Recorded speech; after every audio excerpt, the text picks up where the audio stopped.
Ogaku était un homme paresseux. Un jour, il découvrit un pot magique capable de multiplier tout ce qu'on y mettait. Il devint riche, mais lorsque sa voisine avide, Madame Ama, utilisa le pot en secret, les ennuis commencèrent pour tout le village. Partie 3. Alors c'est ça le trésor qu'il cache? Un vieux pot sale? C'est ça qu'il garde comme de l'or? Elle gloussa et secoua la tête. Homme stupide! Mais alors qu'elle s'apprêtait à partir, sa boucle d'oreille en or glissa de son oreille et roula sur le sol jusqu'à tomber dans le pot. Elle poussa un cri. « Oh, ma foi, ma boucle d'oreille !» Elle se précipita pour la récupérer. Mais sous ses yeux, le pot se mit à trembler. L'unique boucle se multiplia, et en quelques secondes, le pot déborda de boucles d'oreilles qui se répandirent sur le lit. La bouche de Madame Ama s'ouvrit toute grande, ses mains tremblaient en ramassant les bijoux, et ses yeux brillèrent comme ceux de quelqu'un qui vient de découvrir un royaume caché. « Alors c'est ça le secret ?» murmura-t-elle en serrant les boucles d'oreilles contre sa poitrine. « Ce pot peut tout multiplier. Ah! À partir d'aujourd'hui, ma vie va changer pour toujours !» Elle attrapa rapidement autant de boucles qu'elle put et s'enfuit avant le retour d'Ogaku.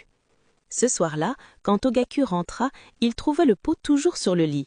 Il rit paresseusement.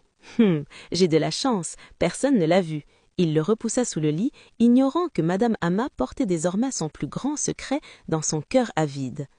Dès qu'elle découvrit le pouvoir du pot magique, l'esprit de Madame Ama n'eut plus de repos. Elle ne pouvait plus dormir, elle ne pouvait plus manger, elle ne pouvait même plus saluer ses voisins sans penser au pot.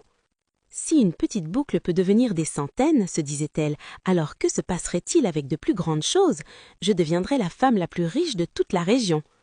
Le lendemain matin, pendant qu'Ogaku partait vendre sa viande au marché, Madame Ama se faufila dans sa case. Elle marchait sur la pointe des pieds, son cœur battant comme un tambour. Elle souleva doucement le lit et trouva le pot caché dans le trou. « Il se croyait malin », chuchota-t-elle avec un sourire malicieux. D'abord, elle jeta l'une de ses belles perruques en mèche lisse dans le pot. En quelques secondes, le pot déborda de perruques, brillantes et soyeuses, comme si elles venaient directement de la ville. Madame Ama rit si fort que les larmes coulèrent sur ses joues. Elle les empila vite dans un sac et courut chez elle. Jour après jour, dès qu'Ogaku s'absentait, Madame Ama entrait dans sa chambre comme une voleuse. Elle y jetait des bracelets en or, des pagnes et même de la nourriture.